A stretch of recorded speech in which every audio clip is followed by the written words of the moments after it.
My dear students, तो पिछले video में ना अपने करंट अकाउंट यदि बनाने के लिए बोले तो कैसे किया जाता है in the case of reconstitution, that is in our case it was retirement, वो अपने कर चुके हैं, जिसका लिंक ऊपर आपको आई बटन में मिल जाएगा। आज अपने जो करने वाले हैं ना, रिटायरमेंट और डेथ के केस में जो रिटायरिंग पार्टनर होता है या जो डाइंग पार्टनर का जो एग्जीक्यूटिव होता है, उसको जो हम लोगों को जो पैसा पे करना होता है ना, उसको अपने धीरे धीरे इंस्टॉलमेंट में पे करते हैं। ओके, तो यदि उसका लोन अकाउंट भी यदि बनाना पड़े तो अपने कैसे बनाएंगे ताकि उसका जो अमाउंट जो है डिस्पोज हो जाए। तो कभी कभी एग्जाम में पूछता है that prepare the retiring partners loan account till the loan is set of या फॉर 2 or 3 years। ठीक है, तो उस चीज़ को लेके, लोन अकाउंट को लेके अपने यहाँ पर जो क्वेश्चन है वो करने वाले हैं। मैं 2 क्वेश्चन करके दिखाऊंगा। एक फुल फ्लेजेड क्वेश्चन रहेगा, बड़ा क्वेश्चन, जिसमें लोन अकाउंट भी रहेगा, एग्जाम में आ सकने वाला, और एक यदि सिर्फ लोन अकाउंट का जो 2 वेरिएशन ऑफ लैंग्वेज रहेगा उसको भी मैं आपको समझा दूंगा। दोनों का टाइम स्टैम्प आपको नीचे डिस्क्रिप्शन बॉक्स में मिल जाएगा। So without wasting time let's start.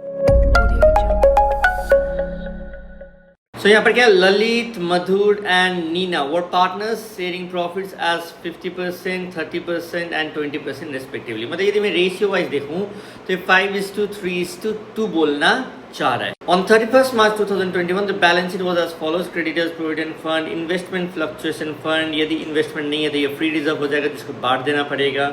देख लेते हैं कि नहीं, इन्वेस्टमेंट भी दिख रहा है मेरे को यहाँ पर 40,000 का, चलो ये फ्री रिजर्व नहीं है, अपने को कुछ देखना पड़ेगा। And profit and loss account यहाँ पर है, इसको अपने बोलते हैं लॉस बैलेंस होता है ये। ओके, सो ये लॉस को अपने को क्या करना पड़ेगा, माइनस कर देंगे partners capital account. On this date Madhur retired and Lalit and Nina agreed to continue on the following terms। क्या क्या terms and condition करें। The goodwill of the firm was valued at rupees 51,000। There was a claim for workman's compensation to the extent of rupees 6,000। तो अभी तो कुछ था नहीं, तो वर्कमैन कंपेंसेशन का क्लेम आ जाएगा 6,000 का, तो मेरे लिए क्या बन जाएगा, लाइबिलिटी बन जाता है, मेरे को देना पड़ेगा उसको। ठीक है, investments were brought down to rupees 15,000। Provision for bad debts was reduced by 1,000। Asset liabilities का कुछ ऊपर नीचे हो रहा है, जिसको अपने रिवैल्यूएशन अकाउंट में दिखा देंगे। Madhur was paid rupees 10,300 in cash and the balance was transfer to his loan account. मतलब यदि जितना भी पैसा देना है ना, उसमें से 10,300 में कैश में दे दूंगा, बाकी का जो पैसा है उसको मैं कहाँ डालने वाला हूँ, लोन अकाउंट में डाल दूंगा। Payable in 2 equal instalments together with interest at the rate 12% per annum. तो 12% का इंटरेस्ट के साथ में दूंगा उसको। Prepare revaluation account, partners capital account, Madhur का लोन अकाउंट भी मांग दिया, अपने को तो मालूम ही था। ठीक है, till the loan is finally paid up. जब तक लोन फुल्ली पेड अप नहीं हो जाता तब तक मैं क्या करूँगा, ये अमाउंट दूंगा।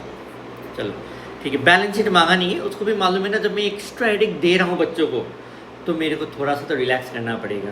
तो यहाँ पर ना जो मधुर का जो लोन अकाउंट है वो मैं क्या करने वाला हूँ, बनाने वाला हूँ, और बैलेंस शीट जो मांगा ही नहीं है वो मैं बनाने वाला नहीं है। चलो, तो मैं 3 चीज़ का ये फॉर्मेट और वर्किंग नोट 1 वर्किंग नोट 2 का जो फॉर्मेट है उसको रेडी करके रखता। तो ये रहा मेरा रिवैल्यूएशन अकाउंट का फॉर्मेट, ये मेरा partners capital account, Lalit, Madhur, Neena, and then यहाँ पर है मेरा Madhur's loan account, and then I have working note 1 working note 2 करना है।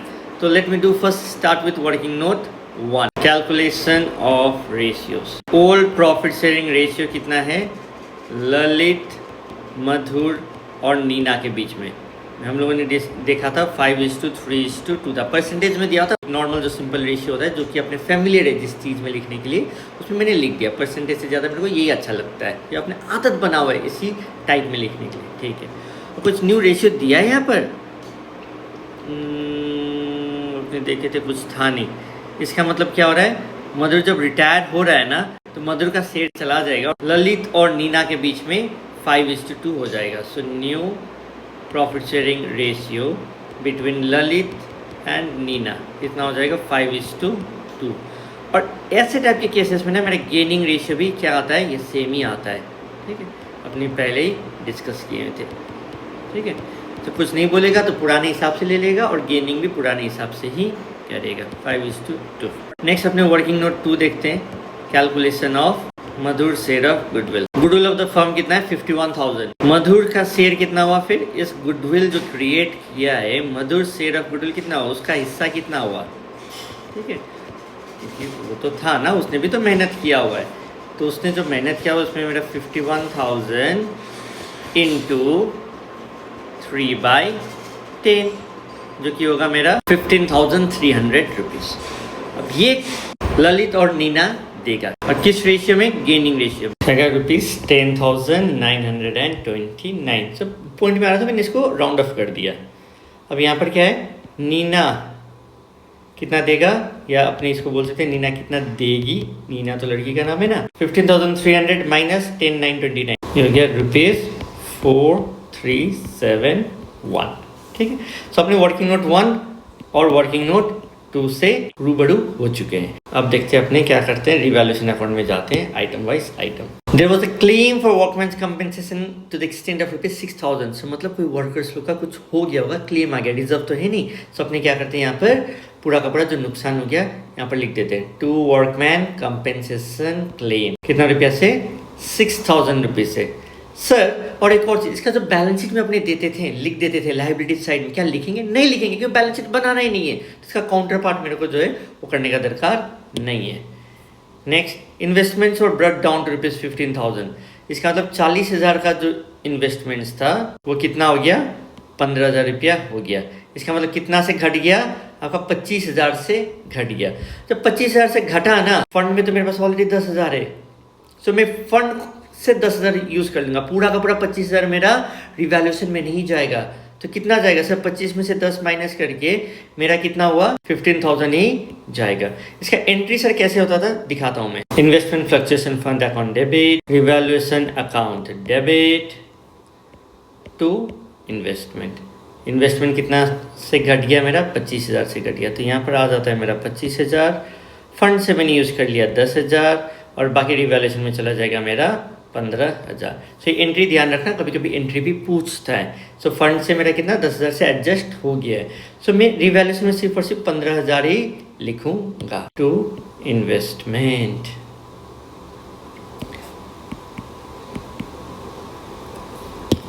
Next, provision for bad debts was reduced by 1,000। Already 3,000 था, 1,000 से घट गया, तो नया प्रोविजन हो गया मेरा 2,000 रुपया। तो बैलेंस शीट में तो लिखना है नहीं, तो कोई टेंशन वाली बात नहीं है। लेकिन ये जो 1,000 से घटा है ना, वो मेरा फायदा हो गया है। तो फायदा में क्या लिखूंगा? इधर क्रेडिट साइड में, by provision for bad debt plus 1,000।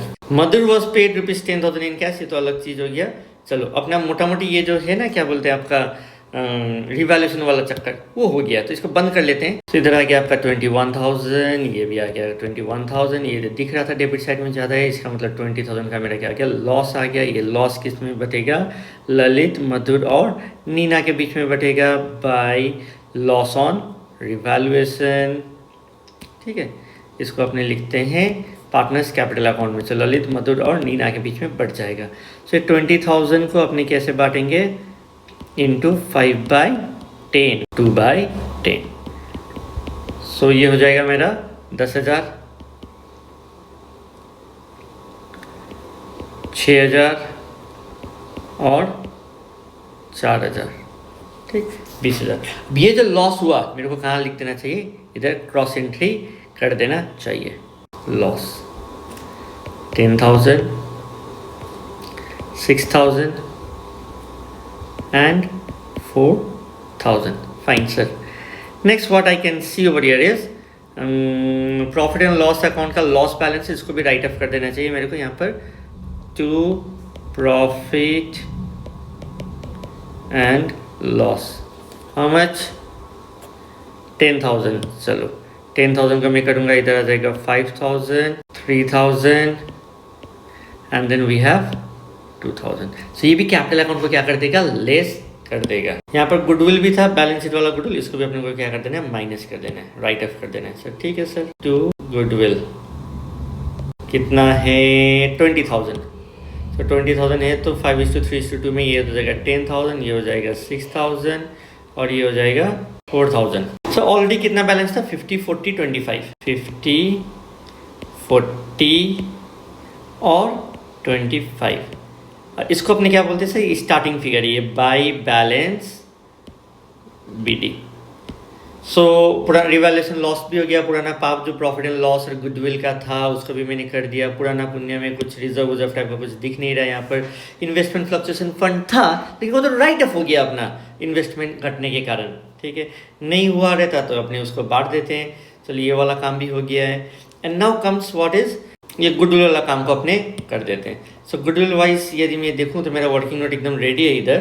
That means Lalit को कितना देना है, 10,929 ललित देगा, और नीना कितना देगी, 4371. और किसको मिलेगा, इसको 10,929 एंड ये हो गया 4371.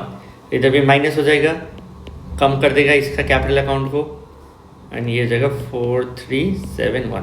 क्यों हुआ, अकाउंट में दिया है टू मधुर कैपिटल अकाउंट.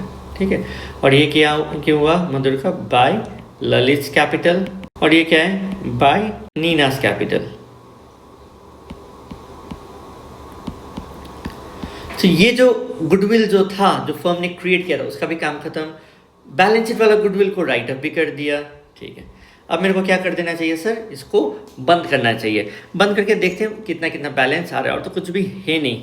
ठीक है, हाँ यहाँ पर एक तो चीज़ था कि मेरे को मधुर को पैसा पे करना है, कितना रुपया, 10,000 कैश में पे करना है. मैं इधर लिख देता हूँ टू कैश. कितना था, 10,300. ठीक है, तो यहाँ पर 10,300 पे करूँगा तो फर्म से मेरा 10,300 माइनस हो जाएगा, और बाकी का जो पैसा है टू मधुर का लोन में चला जाएगा, मधुर लोन. ठीक है, अब वो देखना पड़ेगा कितना होगा. और यहाँ पर कितना होगा, ललित और मधुर का मेरा होगा टू बैलेंस CD.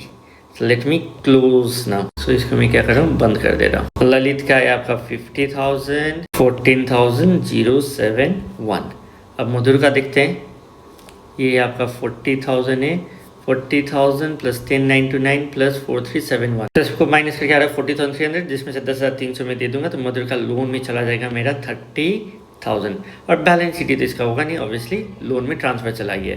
अब नीना का देखता हूँ मैं, 25,000 है, 25 में से 6 गया 19, 19 में से 4 गया 15, 15 में से 4 गया 11, 10,000, 10,629. डन. मेरे को बैलेंस शीट बनाना है नहीं, तो मेरे को ये जो कैपिटल अकाउंट है ललित और नीना का, वो भी लिखने का दरकार है नहीं, और मधुर का भी लोन को कुछ लिखने का है नहीं. बस खत्म. अब मेरे को क्या करना है, ये जो मधुर का लोन है, जो मेरा मेन ऑब्जेक्टिव है ये क्वेश्चन देने का, ये जो मधुर का जो लोन है ना, 30,000, ये मेरे को पे करना है. अब जब तक पे नहीं होगा तब तक मैं इसका क्या बनाऊंगा, लेजर बनाते रहूँगा. तो ये डेट कितना है अभी आज का, 31 मार्च 2021. 31 मार्च 2021 में ये बैलेंस इधर आ गया. तो ये जो 30,000 है ना, ये बैलेंस का डेट कितना है, 31 मार्च 2021, मतलब अपनी 1 अप्रैल मान सकते हैं. ठीक है, सो 1 अप्रैल 2021 के दिन क्या हो जाए, 1 अप्रैल 2021 के दिन यहाँ पर मदर्स लोन में क्या आ जाएगा, यहाँ पर by Madhur's capital account, Madhur's का capital account. Is that clear. अब मदर का कैपिटल कितना, 30,000 रुपीज. ये जो जर्नल एंट्री पास हुआ ना, that is mother's capital account debit to mother's loan, वो ये यहाँ पर. Okay, next, balance of transfer to his loan account payable in 2 equal instalments. 2 equal instalment में पे करना है मेरे को, together with interest at the rate कितना, 12% पर एनम. सो 31 मार्च 2022 में क्या आ जाएगा इधर, बाय इंटरेस्ट. इंटरेस्ट कितना, ये 30,000 into what is the rate of interest, 12% into कितना, 12 ही महीना के लिए, 12/12. तो 30,000 का 12% कितना हो गया आपका, 3,600. और 31 मार्च 2022 को क्या हो जाएगा, पेमेंट हो जाएगा टू बैंक. तो कितना पेमेंट होगा सर, 2 इक्वल इंस्टॉलमेंट, मतलब 30,000 का 2 पार्ट में डिवाइड करो. 15,000 रुपया तो principal amount plus 3,600. So total कितना पेमेंट हो गया, 18,600 रुपीज़ पेमेंट हो गया. और 31 मार्च 2022 में टू बैलेंस CD कितना है, बैलेंस CD मेरा सर बच गया मेरा 15,000 रुपया. ठीक, तो इसको मैंने बंद कर दिया. ये हो गया मेरा 33,600. 33,600. फिर 1 अप्रैल 2022 में क्या हो जाएगा मेरा, by balance BD. By balance BD कितना रुपया आ गया मेरा, फिर इधर 15,000. अब इस 15,000 के ऊपर फिर ब्याज चढ़ेगा, तो 31 मार्च 2023 तक बाय इंटरेस्ट. अब इंटरेस्ट कितना है सर, 15,000 इंटू 12% इंटू 12 महीना के लिए। कभी कभी हाफ ईयरली इंस्टॉलमेंट भी बोल दिया तो इसको क्या करेंगे अपने, फिर 6 महीना करके करते रहेंगे। तो 6 महीना होता है 6/12 हो जाएगा यहाँ पर, ठीक है। 12% 1800 रुपीज़। तो ये आ गया मेरा 1800। सो यहाँ पर मैं क्या लिखूँगा, 31 मार्च 2023 टू बैंक। सो मैं क्या पे कर रहा हूँ सर, 15,000 रुपया तो इसका जो प्रिंसिपल अमाउंट था वो पे करना है प्लस 1800। सो ये हो गया मेरा 16,800 रुपया payment along with the interest. 2 instalment में ख़त्म, सब कुछ बैलेंस तो मेरा बचा ही नहीं। तो 16,800 16,800। सो ऐसे बन गया मेरा लोन अकाउंट। लोन अकाउंट में आपको इंटरेस्ट देना पड़ेगा। अब इसको बोल देगा 3 इंस्टॉलमेंट में पे करना है, सो 10 करके पे करना होता, कोई दिक्कत नहीं है, पे कर देते, ठीक है। तो यहाँ पर 2 इंस्टॉलमेंट में था, तो ऐसे मेरा हो गया। So revaluation account done, partners capital account done, and then working note 1 और वर्किंग नोट 2 तो अपने पहले ही बना लिए थे। ये मेरा हो गया। अब 53 क्वेश्चन में देखते हैं क्या है। P, Q and R are partners in a firm, are retired from the firm on the date of retirement. 3 lakh रुपया देना था, is due to him, देना है, ठीक है। It is agreed to pay him in installments every year. Year after year मेरे को installments में पे करना है at the end of the year. Prepare R's loan account in the following cases. 5 yearly installments में पे करूँगा, तो मैं 3 लाख को 5 ईयरली इंस्टॉलमेंट्स में पे करूंगा। 3 लाख डिवाइडेड बाय 5 करूंगा तो 60,000 करके पे करना है, plus the interest at the rate 15% per annum. उसके साथ साथ 15% का जो ब्याज देना है वो भी मैं दे दूंगा। नेक्स्ट एक और, ये केस 1 हो गया अपना, ठीक है। और बोल रहा है यदि अलग टाइप का लैंग्वेज दे कि instalments of 1 lakh which is already includes interest at the rate 15% per annum, मतलब 1 लाख करके मैं दूंगा, ठीक है। और इसमें 15% का मेरा क्या रहेगा, ब्याज ऑलरेडी जुड़ा हुआ है। 1 लाख इंक्लूड्स द इंटरेस्ट, तो मैं कैसे करके पेमेंट करूंगा on the outstanding balance for the first 4 years and the balance, और लास्ट में जाके जो 5th ईयर में रहेगा ना, बचा कुचा पैसा पे कर दिया जाएगा। तो पहले मैं केस 1 समझता हूँ। केस 1 में क्या है, केस 1 तो अभी भी जो हम लोगों ने किया है ना, सेम वैसा टाइप का है। तो मैं इसको ना टाइम बचाने के लिए एक बार आपको पहले कर दिया हूँ यहाँ पर। सो 3 लाख रुपये मेरे को पे करना है, देखो, और इसका ऊपर इंटरेस्ट कितना आ गया, 3 लाख इंटू 15% करेंगे तो 45,000 आ गया। अब मेरे को क्या पे करना है, 60,000, क्योंकि 3 lakh divided by 5 instalment, 60,000 plus 45,000 मेरा क्या आ गया, इंटरेस्ट। तो 1,05,000 पे कर दिया, 2,40,000 मेरा क्या हो गया, बैलेंस सी डी। फिर ये 2,40,000 का मेरा क्या है, बैलेंस बी डी हो गया। फिर इसके ऊपर इंटरेस्ट 2,40,000 के ऊपर 15%, मैंने 2,40,000 यूज़ कर रहा हूँ 1 साल के लिए, 36,000। फिर मैं पे कितना करूँगा, 60 प्लस 36,000, 96,000। फिर मेरा बच गया 1,80,000। फिर सिमिलरली 1,80,000, फिर इंटरेस्ट आया, फिर उसके बाद ये 60 प्लस 27, फिर ऐसे करके यहाँ पर फिर 1,20,000, फिर इधर में पे कर दिया 78, 60, चलो फिर लास्ट में फिर 60,000, इसके ऊपर इंटरेस्ट आया 9,000। फिर मैंने फाइनल पेमेंट कर दिया 5th ईयर में, दैट इज 69,000 का। ठीक है, इससे पहले वाला जो किया था ना, ईयरली इंस्टॉलमेंट्स में भी करना है along with the interest. Yearly instalment में पे कर दिया along with the interest, dividing that loan amount by the number of years. अब कोई ये जो सेकंड पार्ट है ना, यदि अलग तरीका से बोले तो क्या बोल रहा है यहाँ पर, let us see, instalments of 1 lakh which already includes interest at the rate 15%, मतलब 1-1 लाख करके पेमेंट होगा, लास्ट में जो बचा हुआ पैसा है ना, वो जो है बैलेंस पे कर देंगे। तो इसमें कोई दिक्कत वाली बात नहीं है। तो यहाँ पर क्या 3 लाख रुपया है, इंटरेस्ट मेरा 45,000 ही आएगा, ऑब्वियसली 3 लाख इंटू 15%। मैं जब पे कर रहा हूँ ना, 1 लाख पे करूँगा, उसमें ये नहीं कि मतलब समथिंग प्लस इंटरेस्ट करके, इसी 1 लाख के अंदर प्लस इंटरेस्ट भी है, प्रिंसिपल प्लस इंटरेस्ट है। तो अब बच कितना गया फिर बैलेंस, 2,45,000 रुपीज़। अब इस 2,45,000 को मैं क्या कर दिया, फिर इंटरेस्ट कैलकुलेट किया, 36,750 आया। फिर मैं पे कितना करूँगा, 1 लाख ही, फिर बच गया 181,750। फिर ये ईयर थर्ड में चला गया, ईयर थर्ड में 181,750 प्लस द इंटरेस्ट। ठीक है, इंटरेस्ट कितना हो गया, 27,260। यहाँ पर थोड़ा सा कैलकुलेशन में झमेला होने का चांसेस रहता है। ओके, ये देख रहे हैं पॉइंट ये सब आने होने का चक्कर। फिर मैंने 1 लाख पेमेंट कर दिया, फिर बचा 1,09,013। ईयर 4 में गया 1,09,013 प्लस इंटरेस्ट आ गया 16,352 रुपया। फिर मैं पेमेंट किया 1 लाख का, फिर बच गया 25,365। इस 25,365 में फिर इंटरेस्ट लग गया 15% का 3805, और ये जो फाइनल फिगर है 29,170 ये मैंने पे कर दिया। So be careful with the language. क्या बोल रहा है अब कि आपको 5 ईयरली इंस्टॉलमेंट्स में बोल रहा है, तो आप जो अमाउंट है उसको डिवाइडेड बाय 5 कर दो, और यदि एक सडन अमाउंट दे दे कि इतना इतना इतना पे करना है अलॉन्ग विद द इंटरेस्ट, तो आपका कैसे किया जाएगा कि आपका पेमेंट अमाउंट दे दिया that is with the interest, जैसे आपने यहाँ पर देखे थे। ठीक है, तो ये लोन अकाउंट को लेके मेरे हिसाब से ये जो 2 क्वेश्चन मैंने करके दिखा दिया, रादर 3 बोल सकते हो एक हिसाब से, कि पहला एक बड़े क्वेश्चन में क्या करना है एंड देन फिर यदि सिर्फ लोन अकाउंट ही दे करने के लिए तो क्या किया जाएगा। सो आई विद दिस ना लोन अकाउंट को लेके कुछ कंफ्यूजन नहीं होना चाहिए, क्योंकि सारे वेरिएशंस ऑफ जो लैंग्वेज हो सकते हैं ना वो मैंने आपको कंप्लीट कर दिया है। ठीक है, so with this I hope our loan account is also clear. And next video में ओके अपने रिटायरमेंट में 3 type of language of capital adjustment दिया जाता है। सो एक वीडियो में एक टाइप का लैंग्वेज, दूसरा में दूसरा टाइप का लैंग्वेज, तीसरा में तीसरा टाइप का जो लैंग्वेज है वो कवर अप करेंगे, एंड इसके साथ मेरा रिटायरमेंट ऑफ अ पार्टनर भी कंप्लीट हो जाएगा। So bye bye, take care, see you and love you all, and please please please do like, comment, share and subscribe to the channel.